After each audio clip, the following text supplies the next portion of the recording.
Everyone, welcome back to my channel again. So आज मैं आप सबके लिए पैंट कटिंग की वीडियो लेकर आई हूँ। पैंट ट्राउज़र आप इसे जो मर्जी बोल सकते हैं, बट इसकी फिटिंग बहुत ही ज़्यादा अच्छी आने वाली है और वीडियो थोड़ा सा डिटेल में होने वाला है। वैसे तो मेरे चैनल पर ऑलरेडी पैंट कटिंग और स्टिचिंग दोनों ही वीडियो अपलोडेड है, पर ये आज थोड़ा डिटेल में होने वाला है। तो चलिए बिना देरी के वीडियो को स्टार्ट कर लेते हैं। तो सबसे पहले यहाँ पर मैं मेजरमेंट की बात कर लेती हूँ। तो पैंट में हमें कुल 4 मेजरमेंट चाहिए होते हैं: लेंथ, थाई, वेस्ट और हिप। तो हम हिप के अकॉर्डिंग अपना आसन का फॉर्मूला निकालते हैं। तो चलिए वीडियो को फटाफट से करते हैं स्टार्ट। तो ये मेजरमेंट के साथ हमें 2 स्केल बहुत ज़्यादा इंपॉर्टेंट है जो हमें इसमें चाहिए होते हैं। इसके बिना हम पैंट की कटिंग नहीं कर सकते। ध्यान रहे जो हमारा कर्व वाला शेप वाला स्केल है वो बहुत ज़्यादा कर्व नहीं होना चाहिए, नहीं तो आपकी पैंट घुटनों से टाइट हो सकती है। इसका जो कर्व है वो 12 इंच पे ऑलमोस्ट होना चाहिए, तो ये स्केल एकदम परफेक्ट हो। तो अगर आपके पास ये वाला स्केल ज़्यादा कर्व है तो आप उससे कटिंग मत करना। चलिए अब हमने कपड़े को बिछा लिया है। तो फोल्ड वाली साइड मैंने अपनी साइड रखा है, किनारी वाला हिस्सा। और सबसे पहले हम ऊपर एक निशान लगाएंगे।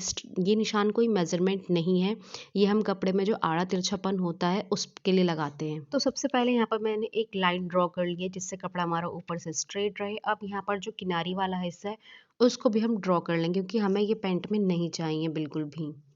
इस निशान को भी लगाने के बाद अब हम चलते हैं अपने मेजरमेंट पे। तो सबसे पहले यहाँ पर हमें साइड में एक कर्व देना होगा, बहुत थोड़ा सा।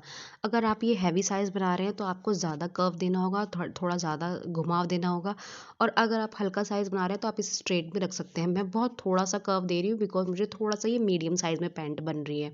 इसकी जो लेंथ है वो 6 इंचज़ है। एंकल लेंथ की पैंट ही बन रही है, तो इसलिए मैंने इसका नाप 36 रखा है।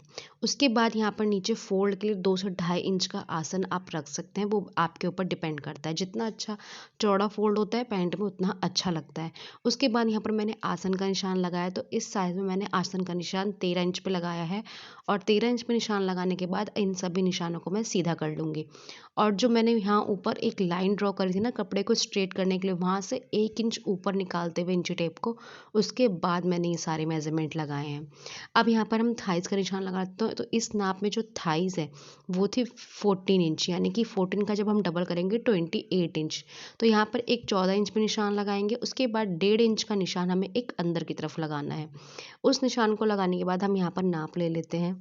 नापने के बाद आपको वापस से 14 इंच पे ही इंची टेप रखना है और उसके बीचों बीच एक निशान लगाना है। तो 14 का आधा होगा 7 इंच, तो यहाँ पे मैंने 7 इंच पे एक और निशान लगा लिया है। उसके बाद यहाँ पर हमें नापना है कि ये निशान साइड से कितना आ रहा है। तो ये 8.25 के लगभग आ रहा था। तो 8.25 का निशान लेते हुए मैं पूरे ही पैंट पे लाइन ड्रॉ कर लूँगी। ये निशान मैंने जो चौक लगाया वहाँ तक का मेजरमेंट लेते हुए लगाने वाली हूँ। तो इसी तरीके से मैं पूरा नीचे तक ये निशान ड्रॉ कर लूँगी। ये हमारे पैंट का फ्रंट निकल कर आ चुका है। इसको मैं स्ट्रेट स्केल से अब सीधा कर लूँगी। ध्यान रहे ये जो लाइन है ये बहुत ज़्यादा ज़रूरी है। अगर आप इसे ड्रॉ नहीं करेंगे और पैंट को ऐसे ही बना लेंगे तो पैंट घूमना या फिर घुटनों से टाइट होना और भी बहुत ज़्यादा प्रॉब्लम्स आपको आ सकती है। तो ये लाइन ज़रूर से हमें ड्रॉ कर लेनी है। अब यहाँ पर हम नीचे मोहरी का निशान लगाएंगे। तो यहाँ पर मोहरी इन्होंने बहुत फिटेड 6 इंच पे रखवाई है, तो मैंने 3 इंच उधर और 3 इंच इधर निशान लगाया है। और अब इसको हम यहाँ पर इस वाले निशान को तिरछा करेंगे और जो दूसरा निशान है इसको हम सीधा कर लेंगे। और ये निशान मैंने तिरछा क्यों लगाया है ये आपको स्टिचिंग करते वक्त पता चल जाएगा। अब यहाँ पर जो हमारा कर्व वाला स्केल है उसको हमें नीचे जो हमने मोहरी का निशान लगाया था वहाँ से लेकर 14 इंच पे जो हमने आसन का निशान लगाया था वहाँ से रख के एक लाइन ड्रॉ कर लेनी है, जैसा हमारा ये स्केल है उसी शेप में। निशान लगाने के बाद हमें स्केल को सिंपल क्या करना है, हमने ये वाला निशान लगाया, अब स्केल को घुमाते हुए इस तरीके से निशान इस तरीके से यहाँ पर रख के लगाने हैं। ध्यान रहे ऊपर हमारा कोना नहीं बनना चाहिए पैंट में। मैंने बहुत हल्का सा इसलिए गोल एक कर्व दिया था ताकि कोना ना बने। हमें यहाँ पे कटिंग करते हुए इस चीज़ का ध्यान रखना है। अब हमारा ये मेजरमेंट लग चुका है। अब चलते हैं हम आसन और ऊपर की कटिंग के लिए।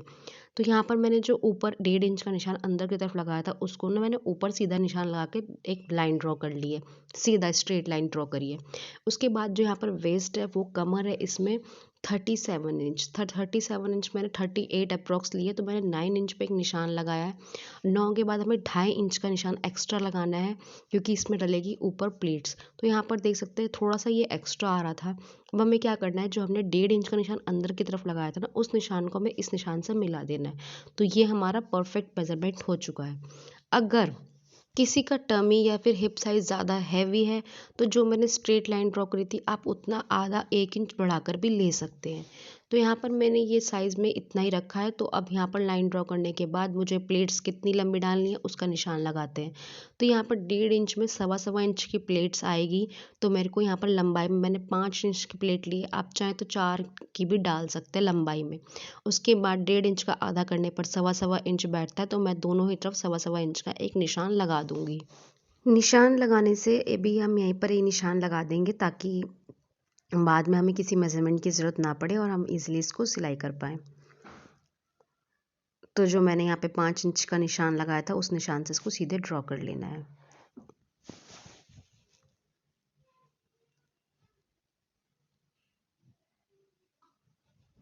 मैं यहाँ पर आपको एक बार और ऊपर का एरिया क्लियर कर देती हूँ। जो यहाँ पर हमारी वेस्ट थी वो थी 35, तो मैंने 36 के अकॉर्डिंग कटिंग करी है। तो उसका जो हाफ होता है वो 9 इंच होता है। एक निशान 9 इंच पर लगाने के बाद 2.5 इंच का निशान एक्स्ट्रा और लगाना है प्लेट्स के लिए। उसके बाद यहाँ पर मैंने इस निशान को डन कर दिया है। उसके बाद जो यहाँ पर मैंने स्केल से इस निशान लगाया था, जैसे हम मुड्ढों में आर्म होल में गोलाई देते हैं सेम उसी तरीके से गोलाई देके अब हम फिक्स नाप पे कटिंग करेंगे। जो फ्रंट का पार्ट होता है पैंट में उसमें मैंने कोई भी मार्जिन ऐड नहीं किया है, इससे फिटिंग बहुत ज़्यादा अच्छी आती है फ्रंट की। तो जो फ्रंट का पैंट का कटिंग होता है वो आप एग्जैक्ट जो हमने निशान लगे हैं बिल्कुल सेम वैसे ही करनी है। आप चाहें तो अगर आपको डाउट है तो आप आधा इंच का मार्जिन ले सकते हैं, पर जो पैंट होती है उसमें ज़्यादा मार्जिन नहीं जाता है। तो यहाँ पर मैंने एक साइड की कटिंग कर दी है। अब ऊपर जो मैंने यहाँ पर प्लेट्स का निशान लगाया था उस पर भी छोटे छोटे कट लगा लेंगे ताकि हमें परेशानी ना हो और दोनों साइड एक सेम प्लेट आ जाए। अब यहाँ पर कैंची की मदद से हमें दूसरी साइड भी प्लेट पर निशान लगा लेना है इस तरीके से। अब चलते हैं हम इसकी बैक पार्ट की कटिंग करने के लिए। तो बैक पार्ट की कटिंग करने के लिए जो हमने कपड़ा नीचे बचा हुआ था सेम उसी को बिछाना है। बिछाने के बाद मैंने ऊपर से 3 इंच जो है कपड़ा नीचे की तरफ बिछाया है, सिर्फ 3 इंच। तो उसके बाद यहाँ पर हमें सबसे पहले स्केल से 3 निशान लगाने हैं। सबसे पहले ऊपर कमर का, दूसरा यहाँ पर आसन का और तीसरा नीचे मोरी का। इन तीनों निशानों को लगाने के बाद सबसे पहले हमें नीचे मोरी पे से 1.5 इंच का निशान आगे की तरफ लगाना है, जो कि हमारा बैक पार्ट में जिसे हम मार्जिन भी बोल सकते हैं। और जो हमारा बैक पार्ट होता है वो थोड़ा सा एक्स्ट्रा कट होता है क्योंकि बैक पार्ट ज़्यादा हैवी होता है। तो 1.5 इंच का निशान मैंने ऊपर आसन तक लगाया है। और अब जैसे हमने फ्रंट में स्केल का इस्तेमाल किया था सेम वैसे ही हमें इसका भी इस्तेमाल करना है और निशान लगा लेना है कुछ इस तरीके से। तो जो हमारी फ्रंट की बैक की शेप है वो भी रेडी हो गई है और बाकी निशानों को सेम उसी तरीके से मिला देना है। अब जो फ्रंट वाला आसन था उसके जो किनारे पे हमने 14 इंच का निशान जहाँ लगाया था वहाँ से एक लाइन सीधी ड्रॉ करनी है। अगर किसी के हिप हैवी हैं तो आप इसको थोड़ा सा तिरछा ले सकते हैं, पर नाप में ऐसा नहीं है तो मैंने सीधी ड्रॉ करी। अब ऊपर एक 3 इंच का, 2.5 इंच का, जो इतना भी आपको उठा के कट करना है वो अकॉर्डिंग होता है अपने साइज़ पे। तो मैंने यहाँ पर 2.5 इंच का कट निशान लगाया और उस 2.5 इंच के निशान को सीधा यहाँ पर साइड में मिला दिया तिरछे में। उसके बाद वापस से जो हमारा ये लाइन हमें इस तरह से ड्रॉ कर लेनी है जैसे हम आसन वगैरह में निशान लगाते हैं। अब हम इसकी भी कटिंग कर लेंगे। तो बैक पार्ट में हमें बहुत ज़्यादा कुछ नहीं करना होता, बहुत सिंपल कटिंग होती है। तो इस तरीके से हमने यहाँ पर पहले इसको कटिंग कर लिया है। पैंट में ये उठाकर काटना इंपॉर्टेंट होता है क्योंकि इससे हमारे जो पीछे हम जब बैठते हैं पैंट में तो खिंचने की प्रॉब्लम नहीं आती है। तो यहाँ पर मैंने बैक पार्ट की भी सेम उसी तरीके से कटिंग कर दी है। अब बैक पार्ट में मैं 1/2 इंच का जो है मार्जिन लेने वाली हूँ, सिर्फ 1/2 इंच का। जैसे कि मैंने पहले ही बताया था कि पैंट में ज़्यादा मार्जिन नहीं लेना होता है, पर ज़्यादा मार्जिन लेंगे तो पैंट में झोल आने के चांसेस बहुत ज़्यादा है। तो यहाँ पर जितना एक्स्ट्रा कपड़ा है इसमें से हम बाकी के ऊपर की पट्टी, पॉकेट सब कुछ निकालने वाले हैं। तो अब जो हमने साइड में निशान लगाया था उसको हम बराबर करके एक साथ कटिंग कर लेंगे। ध्यान रहे साइड्स में कोना नहीं आना चाहिए। तो यहाँ पर जो हमारी पूरी पैंट ट्राउज़र है उसकी कटिंग कंप्लीट हो चुकी है। अगर आप भी इस मेजरमेंट में पैंट बना रहे हैं तो ये वाले नाप से कटिंग कर लेना, बहुत ही ईजिली फिटिंग अच्छी आ जाएगी।